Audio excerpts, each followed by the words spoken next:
Hi guys, good morning. Once again, my name is Mamshi Abisu, ang inyong countryside Mamshi VA.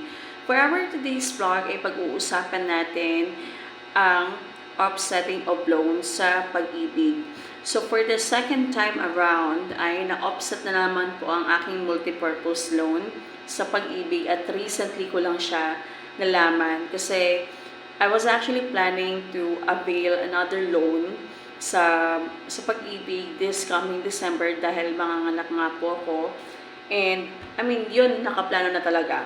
So, while I'm checking the savings that I have or kung yung balance ko sa aking regular savings, which is yung tinatawag nating P1, napansin ko na bawasan siya. So, and then nakita ko dun sa virtual pag-ibig na wala na nga akong existing multipurpose loan. Hindi siya naka-zero. Ang nakalagay doon, no multipurpose loan found.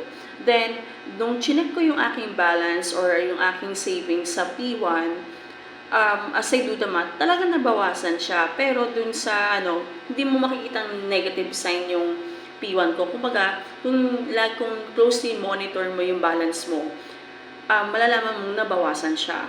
Then, I found out na 2 years na pala since nung nag-loan ako ng aking multipurpose loan. Though naghuhulog ako pero hindi masyadong consistent dahil kumbaga dahil virtual assistant nga tayo, kumbaga voluntary ang aking paghuhulog ng mga pagbabayad ng aking multipurpose loan at ng aking contribution.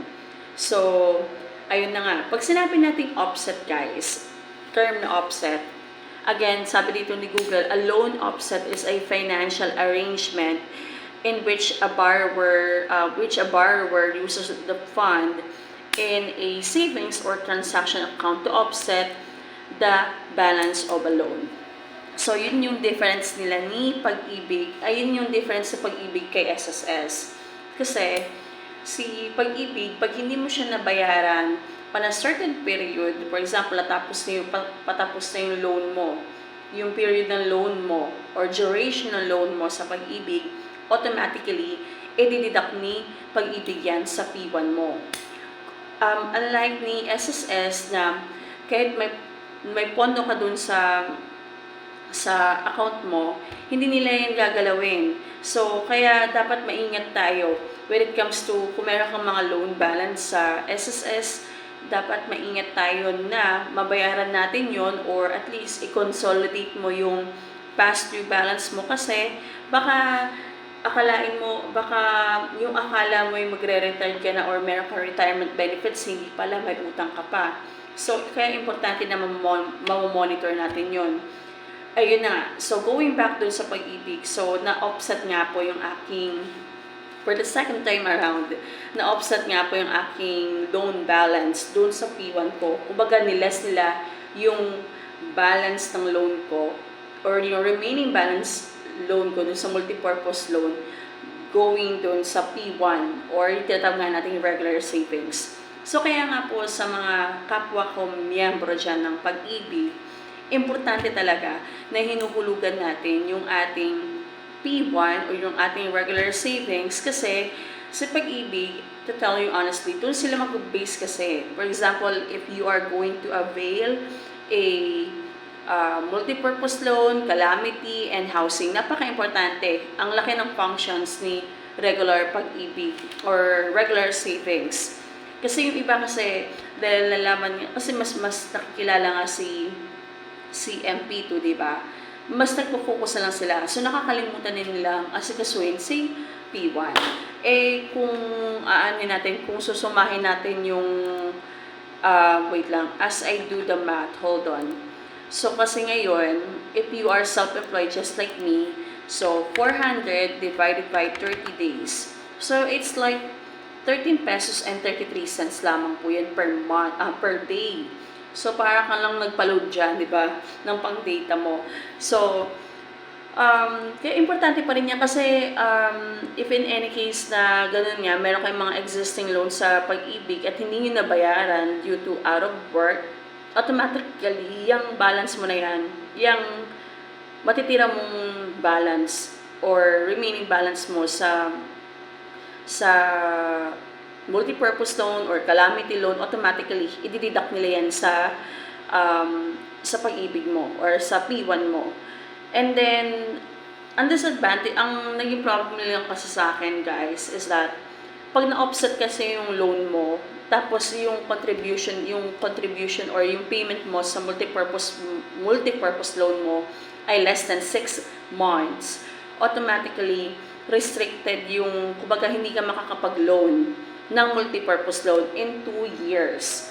So, yun yung nangyari na naman ulit sa akin, di ba? So, hindi ako makakapag-loan ng multipurpose loan lang, ha? Na multipurpose loan lang. On the next 2 years. So, sabi sa akin ni Pag-ibig, teller doon, dito sa Dumaguete, is that, ma'am, after 2 years ka pa po makakapag-loan. So, well, it's okay lang naman sa akin kasi hindi ko naman siya ganun ka-urgent kailangan. Pero kasi ganito, yung Marikina kasi diba nagkaroon ng calamity loan, bali nag-declare sila ng calamity last August ata, yun, mga ganyan, si Karina. So, ginawa ko, guys, tinry ko lang naman kung po pwede yun. Kasi sabi nila, ma'am, hindi ka na po pwede mag-loan ng multipurpose loan po kasi na-offset na po yung yung loan balance nyo from multipurpose loan. Pero po, pwede kayong mag-avail ng calamity loan kasi po, yung address nyo is declared. Nag-declare sila ng state of calamity. So, tinry ko lang. So, yun nga, thankfully, nakapag-avail naman ako ng loan. So, yun yung isa sa mga natutunan ko na naman.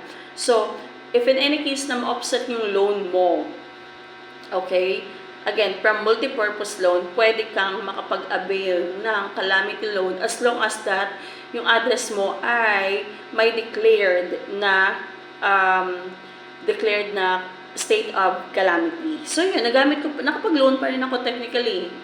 Kaso, hindi lang under multipurpose loan, under calamity loan. And then, ang kagandahan lang doon kasi, kailan ko ba siya na loan? Parang July ata or August. So, August ako nakapag-loan. Diba? And then, sabi nila, mag-i-start ng aking contribution on December. So, imagine parang 3 months or 4 months ata bago ko bago mag-start yung hulog ko. Compare kasi kay multipurpose loan na, 'di ba, after mo makuha, ma-disburse yung loan amount mo through your loyalty card, dapat after 2 months mag-i-start ka na ng hulog. Si calamity loan naman kasi alam ko talaga is 4 months. 'Yun. So, I hope, guys, mayroon kayo natutunan na information today. And please don't forget to share, like, and subscribe sa aking YouTube channel. Once again, my name is Ma'am Shi Abisu, ang inyong countryside Ma'am Shi BA, and you have a great day ahead. Goodbye now!